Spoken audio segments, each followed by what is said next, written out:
Welcome back to my bedroom. If you're new here, I am the Convicted Christian. I am 7 years clean and sober, almost 8 years, a few more months. And I did almost 10 years in prison. Now I am free and off parole the last 6 years, all thanks to the love of God for me. At least that's what I believe. If you are a returning viewer, you know that it is What I Learned Wednesday, where I talk about the things that I learned involving Life Story Monday. If you have not seen Life Story Monday and would like to kind of catch up with what I'm about to talk about, my last video was Life Story Monday. It's a doozy, so you might want to go a few videos past that one and come forward. If you're struggling with addiction, if you're struggling with alcoholism, if you're struggling with anything that is causing your life to not be what you want it to be, I implore you, please go check out my first 6 videos. It's an intro about me and the 5 steps that I took on top of the 12 steps in the program. The typical AA, NA, GA program. And I think that if you're still searching for something in the beginning, looking to get sobriety, or if you've been in for a little bit and it seems like it's not catching, or you just want a little bit more, I think that might be helpful. I've not been where everyone's been. I don't have the experience of everyone. But I do have had some hard times. I've had some experiences that I can look back and laugh about, but were not fun in the instance. And so I may not have been exactly where you are, but I've been somewhere close to where you are. I was talking with someone about it, and I came up with a phrase that I liked. We all walk our path alone. And sometimes we may get close to someone else's path before they get there. But we will never walk their path, and they will never walk ours. And so I may have gotten close to your path, and you haven't gotten there yet. Let me show you what worked for me, and maybe that part of your journey will be easier. So, the passing away of my son.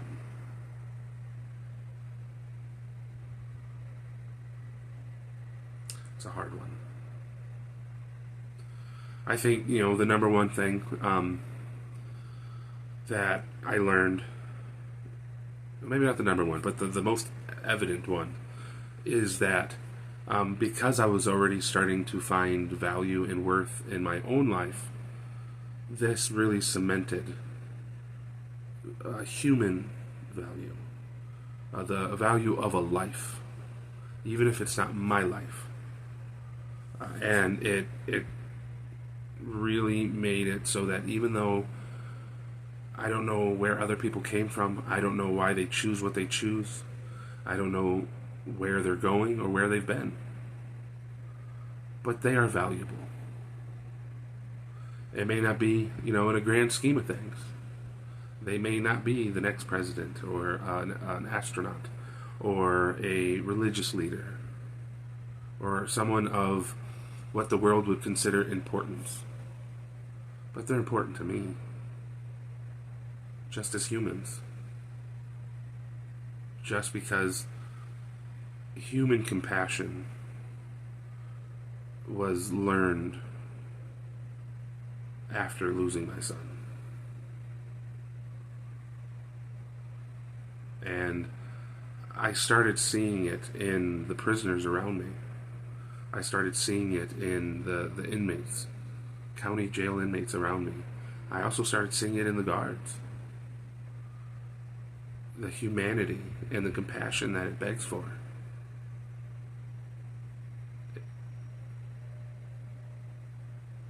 It's not something that was ever truly taught, I believe,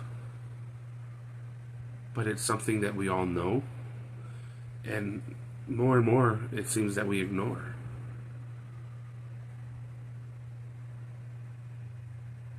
Towards ourselves and towards others. And so learning the value of life, that was the first one.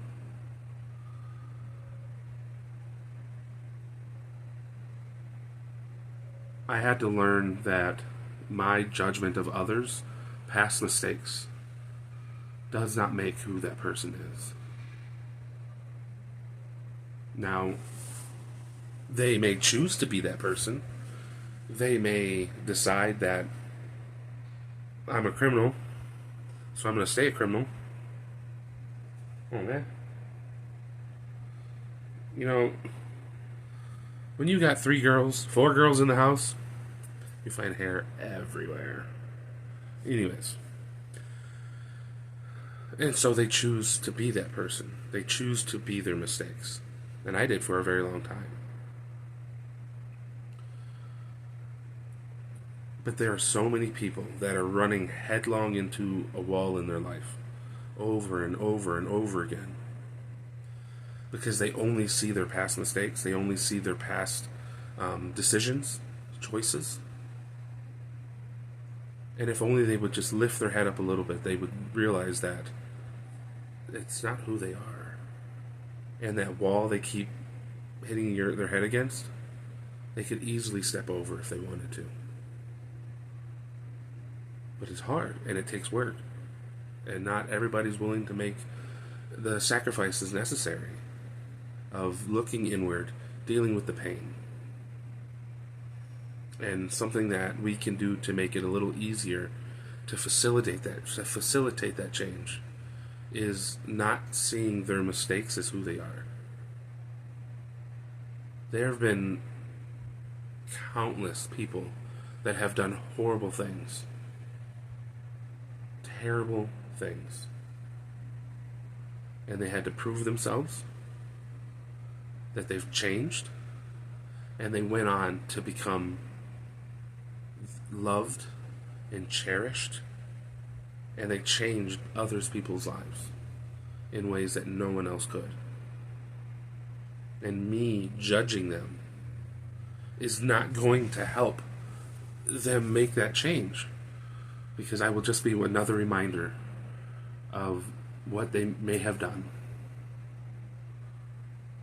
and potentially out of desperation, out of fear, out of anger. And so learning to see people as who they actually are by their actions, their current choices, was pivotal in me being able to see that in myself. And I look back, and yeah, there were times where I was that person. I was the drug addict. I was the alcoholic. I was, the guy that ran from cops. Because that's what I chose to do, knowing that I shouldn't. And so I became that man. But once I could see that I no longer wanted to do that, I no longer wanted to hurt myself, hurt others, and I actually wanted my life to amount to something, even if it's just being the best father that I could possibly be, absolutely changed my way of thinking. And there was a lot of work ahead, a lot of perseverance and accountability and responsibility and healing that had to be done. And I had to rely on my faith. But it eventually made me realize and got me to a point where I'm not the addict anymore. I'm not the alcoholic. I'm not the runner. I'm not the cop beater. I'm none of those things. I'm not the prisoner. And even though I may have the title or the label of felon, convicted, convict, that doesn't mean that's who I am. Because labels They're just ways to people that want to easily see you for what they want you to be. It's not what you actually are. The last thing that I learned at this time was the absolute necessity of keeping a stable mind. Had I had a stable mind, had I not taken drugs, had I not been so eager for my ex to leave while I was in a altered mental state, my son would still be here.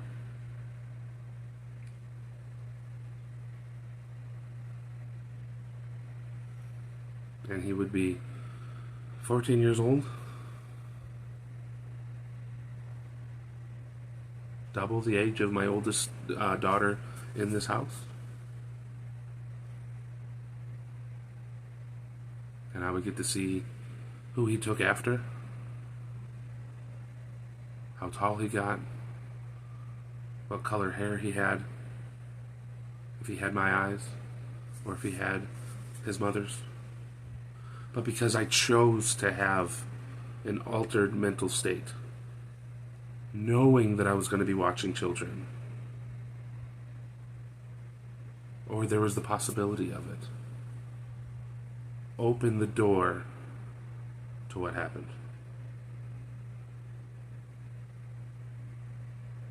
And made the possibility even more probable until it was reality. So, find value in the lives around you, not for what they give you, not for what they're doing, not for what future potential gains may be. The value in the lives themselves. Find value in your own life. Have human compassion for others so that you can see them for who they are and not what they may have done to you or to others. Have compassion for yourself. And when you know you're going to need it, keep a stable mind. You can't control everything that happens around you, but you can control how you react to it. There was a boy that said something that was really good. You can't control the wind, but you can control your sails. And I wanted to give that boy a mic so we could drop it. That was fire right there. That was an awesome phrase. And the way he delivered it, I wish I knew who that video from so I could clip it right here. But I know YouTube would copyright strike me immediately. Anyways.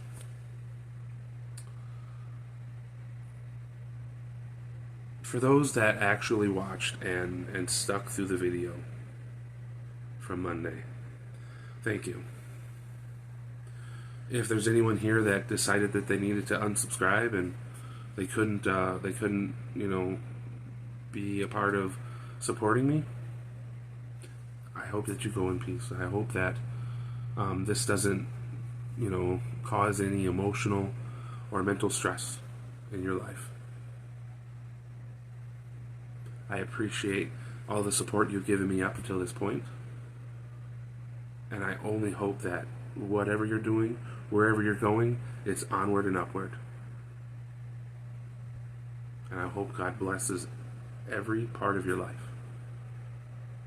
Thank you for being here for as long as you could.